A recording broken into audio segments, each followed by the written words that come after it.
Oke, Smart Viewers sudah hadir di sini ada Ebrahim Ryan Pranata, yaitu Mawapres 2025 Binus University. Sudah hadir di sini. Halo. Halo semua. Selamat datang kembali ya. Terima di kasih sini banyak, ya. Gimana nih rasanya kembali lagi di sini? Kalau misalkan pada saat beberapa waktu lalu datang ke sini tuh masih road to, jadi masih statusnya kandidat Pilmapres 2025. Kalau sekarang sudah menjadi Mawapres 2025. Selamat ya. Thank you so much, Kak. Oke, nih kita sempat meliput ya kegiatan Pilmapresnya gitu, dan meliput bahwa presentasi yang disampaikan sama Ryan itu mengenai gagasannya adalah aplikasi Matadata. Aku pengen tahu dulu, Matadata itu apa? Boleh diceritakan juga, mungkin boleh diceritain latar belakangnya dibuatnya aplikasi itu, terus juga dijelasin juga isu yang diambil gitu. First of all, let me just say it's really great to be back here ya. Aku sangat senang, maksudnya setiap kali diundang, maksudnya untuk di-feature di acara ini. Untuk Matadata mungkin pertama klarifikasi dulu, bukan aplikasi ya, tapi lebih tepatnya program atau bisa dibilang ekosistem. Nah, Matadata itu, mungkin aku ceritain latar belakangnya dulu. Salah satu hal yang aku sempat bilang juga ya pas terakhir kita interview di sini, tapi salah satu hal yang paling membahayakan masa informasi, age of information saat ini adalah misinformasi pastinya. Sekarang tuh ada banyak hoax, ada banyak modus penipuan dan lain-lain. Dan maksudnya pasti kita pernah, masing-masing dari kita pasti pernah mengalami penipuan itu. Aku yakin, aku sendiri udah pernah. Kalau bukan diri kita sendiri, pasti temennya kita gitu. Pasti kayak pernah ada identity theft gitu di WhatsApp gitu. Kayak yang bisa tiba-tiba bilang kayak, boleh minta sekian uang nggak gitu atau apa. Nah, satu hal yang justru membahayakan misinformasi itu, yang justru malah membuat itu makin parah adalah yang namanya deepfakes. Deepfakes itu adalah sebuah teknologi yang baru-baru ini udah mulai banyak dipakai ya. Dimana deepfakes itu bisa membuat sebuah video yang tidak ada gitu maksudnya. Jadi editan berdasarkan muka atau video yang sebelumnya udah ada. Nah, banyak kasus-kasus sebelumnya yang sudah pernah, misalnya deepfake tuh udah membahayakan orang. Contoh, waktu itu ketika lagi kampanye pemilihan presiden, ada sebuah video beredar bahwa maksudnya Jokowi sedang berbicara dalam bahasa Mandarin. Dan itu deepfake, dan banyak orang percaya hal tersebut. Ada juga video Prabowo berbicara dan itu menghasilkan, maksudnya itu mengakibatkan banyak orang tertipu. Dikirim lewat WhatsApp, di mana mereka harus kirim uang gitu. Dan itu rugiannya tuh sampai berjuta-jutaan. Nah, di dunia ini dimana kita tuh udah nggak bisa, maksudnya harus bisa lah membedakan apa yang benar dan apa yang salah gitu, apa yang real, apa yang fake gitu. Dan di dunia ini dimana udah ada Photoshop, dimana udah ada editan CGI, dan terutama dengan deepfakes ini makin susah gitu. Nah, karena ada kesusahan itu, dan terutama ini kan misinformasi audiovisual, aku menggagaskan sebuah program, sebuah ekosistem namanya Matadata, yang maksudnya dia itu mengontrol dan maksudnya mengatur data-data yang ada di dalam yang dirilis secara resmi, baik dari pemerintah, dari lembaga, dari perusahaan-perusahaan penting terutama gitu. Jadi Matadata ini tuh berdasarkan kepada 3 teknologi yang sebenarnya udah ada. Yang pertama adalah AI deepfake detection, sesimpel mendeteksi apakah sebuah video tuh deepfake atau enggak. Jadi bisa dideteksi berdasarkan gerakan mulutnya, gerakan matanya, hal-hal kecil lah gitu. Tapi yang kedua itu yang membuat ekosistem ini paling kuat adalah yang namanya Hashgraph Ledger. Nah, itu kayak blockchain, kayak sistemnya tuh data-data yang desentralisasi, sehingga setiap image atau setiap video ketika masuk ke dalam ekosistem ini, metadatanya akan tercantum. Jadi siapa yang membuat, siapa yang rilis, tanggal kapan, apa segala.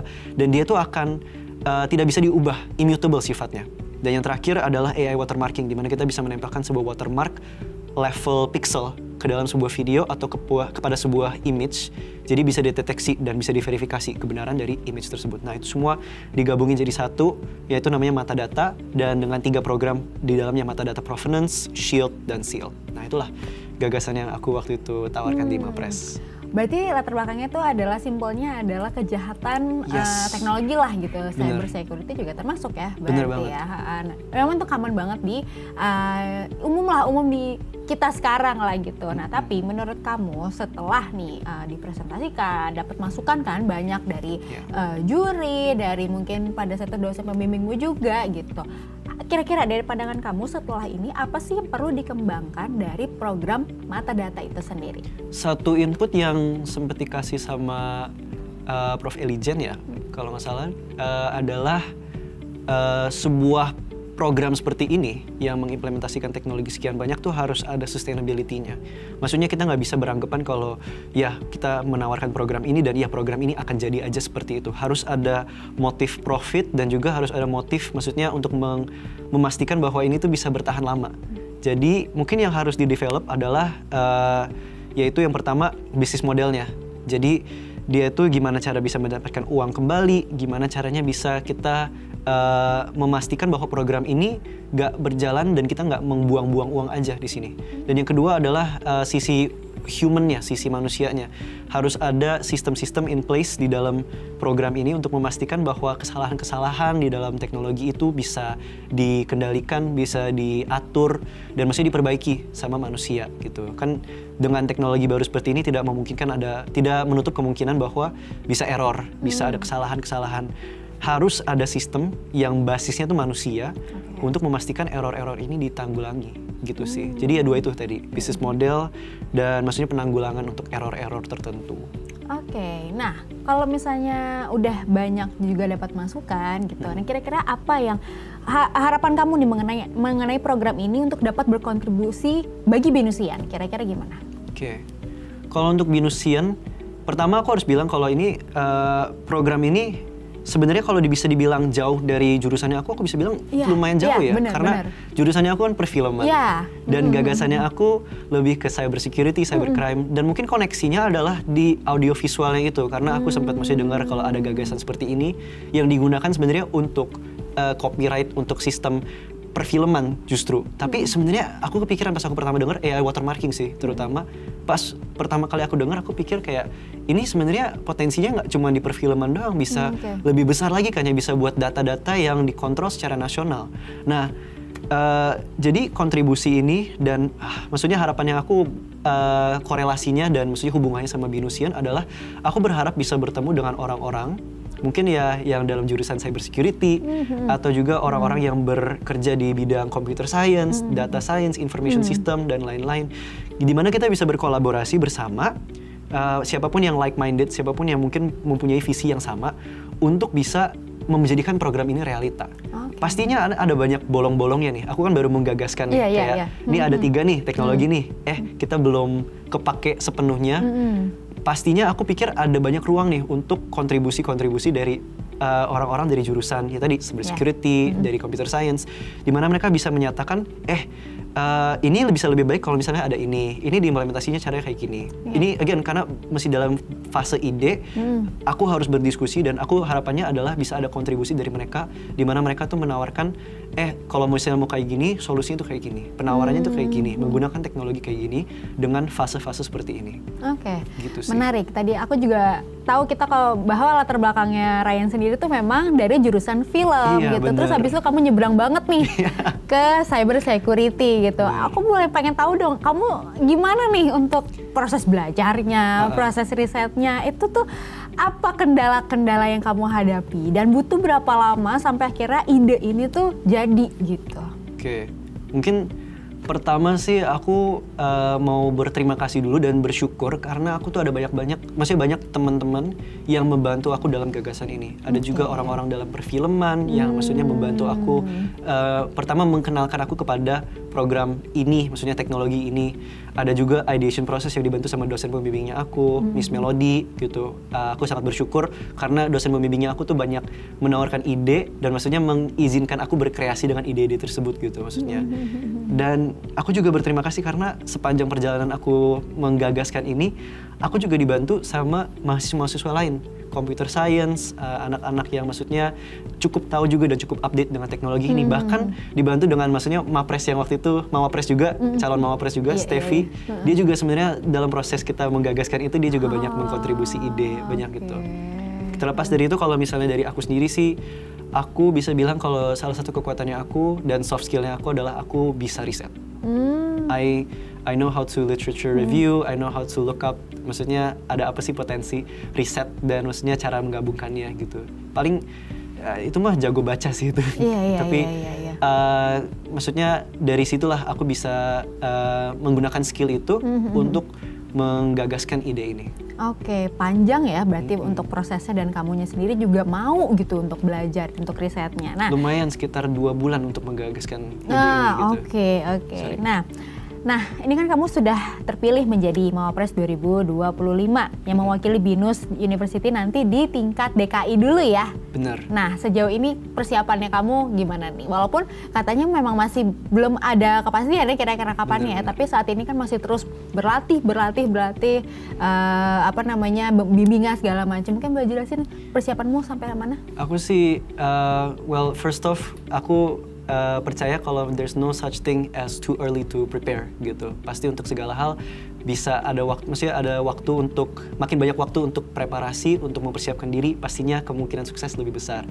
Jadi sebenarnya ini udah dicicil dari jauh, bahkan 2 hari setelah diumumkan kalau aku jadi Mawapres terbaik, aku udah mulai melakukan proses persiapan untuk Pilmapres itu ke depannya. Jadi prosesnya tuh banyak meriset lagi mengenai gagasan ini, menerima masukan dari dosen pembimbing, dari Profesor Juneman, dari Profesor Elijen, revisi-revisinya, dan PKM GFT itu, maksudnya kan papernya itu direvisi lagi, ditulis ulang, diperbaiki kata-kata yang mungkin bisa diperkuat di gagasan ini, bisa diperkuat di literature ini, dan lain-lain.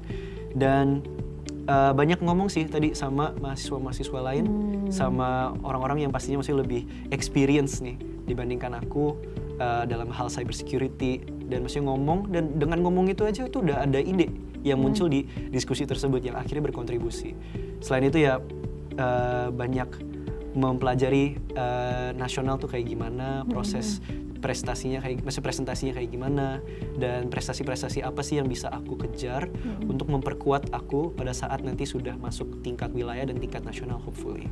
Oke, kalau untuk persiapan mental sendiri ada nggak kira-kira? Persiapan mental ya? Karena pasti bakalan gimana ya, pressure pasti akan lebih tinggi, pasti, ya kan? Pasti.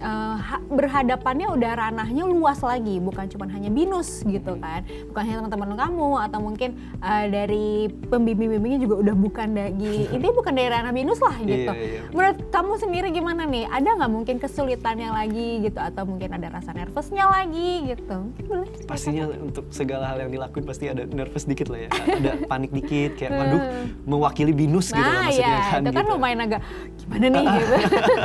Iya makanya aku jadi sedikit nervous di situ, tapi ya preparasi mental ya harus kembali lagi ke doa dan beribadah gitu. Pastinya aku nggak bisa ngelakuin ini tanpa tolongan dari Tuhan yang Maha Esa, dan maksudnya everything that I do always comes back to God gitu loh. Jadi aku sih persiapan mental cuma sebatas doa, ibadah, serahkan kepada Tuhan. Semua yang aku lakukan itu pokoknya sukses, gagal, ya hopefully sukses ya. Yeah. Maksudnya itu didukung dan dibantu dengan tangan Tuhan. Karena kalau misalnya nggak ada Dia, aku nggak mungkin bisa ngelakuin apa-apa. Itu yang pertama. Yang kedua, secara mental banyak menenangkan diri, banyak maksudnya ngobrol sama teman, banyak mungkin kalau misalnya emang udah sedikit burn out, coba mencari aktivitas lain, mencari produktivitas di hal-hal lain, menulis, membaca, dan pastinya banyak tidur Kak, jujur. Banyak tidur tuh bagus loh buat mental health, serius. Iyalah, banyak menghabiskan energi kan, iya, kan dari kemarin sampai sekarang juga gitu. Nah, setelah menjadi Mawapres juga, apa yang ingin kamu lakukan sebagai BINUSian untuk dapat berkontribusi kepada masyarakat? Oke, pastinya dengan gagasan ini kontribusi terbesar aku so far. Maksudnya untuk menggagaskan ini, aku sih nggak berharap ini cuma jadi sekali jadi. Maksudnya, ditawarin ke Pilmapres udah selesai dan aku lupakan sepanjang hidupnya aku gitu. Enggak, harapannya aku adalah maksudnya gagasan ini bisa berlanjut, bisa sustainable, bisa terus. Mungkin karena limitasinya aku adalah karena aku mahasiswa, jadi ada banyak limitasi dalam segi budget, dalam segi karir, maksudnya belum sampai sana, mungkin belum ada recognition. Tapi sepanjang aku berkarir ini, hopefully ini bisa menjadi gagasan yang aku terus bawa ke dalam karirnya aku ke depannya. Jadi ini kontribusinya aku buat masyarakat sih, ya ini gagasan ini. Hopefully dengan jadinya gagasan ini, dengan direalisasikan ya, hopefully bisa beneran kita memberantas misinformasi dalam skala besar. Terlepas dari itu, kontribusinya aku buat masyarakat, aku sih banyak mengikuti Comdev juga ya, Community Development, Community Service. Aku berpijak kepada, maksudnya banyak kali opportunity untuk bisa giving back to the community gitu. Ada yang namanya program Karsa for Youth. Nah ini aku mau perkenalkan juga kepada teman-teman. Ada program namanya Karsa for Youth di mana kita tuh membantu masyarakat-masyarakat dengan banyak cara. Mungkin kita bisa menawarkan, kita ada program menawarkan, maksudnya amenities berbentuk tampon gitu kepada tempat-tempat dan masyarakat yang berkebutuhan dan lain-lain. Kita ada banyak program di situ dan aku fokus ke situ juga kok dalam on my spare time gitu sih. Oke, banyak banget ya aktivitasmu ya. Pokoknya semoga aku berharap pokoknya ini kan persiapannya untuk menuju DKI ini akan lebih berat pastinya ya tadi ya. Semoga kamu bisa mempersiapkan diri sebaik mungkin dari dari mungkin knowledge-nya juga dari mental. Pokoknya kamu harus kuat, semangat terus karena aku yakin 100% BINUS University itu sangat membantu dan mensupport kamu gitu. Jadi semoga Ryan sukses ya. Kita tunggu kabar baiknya, semoga datang ke sini lagi sudah dengan prestasi yang baru lagi. Oke, sukses terus ya buat Ryan ya. Terima kasih dan smart viewers, tetaplah bersama kami di Jurnal Binusian.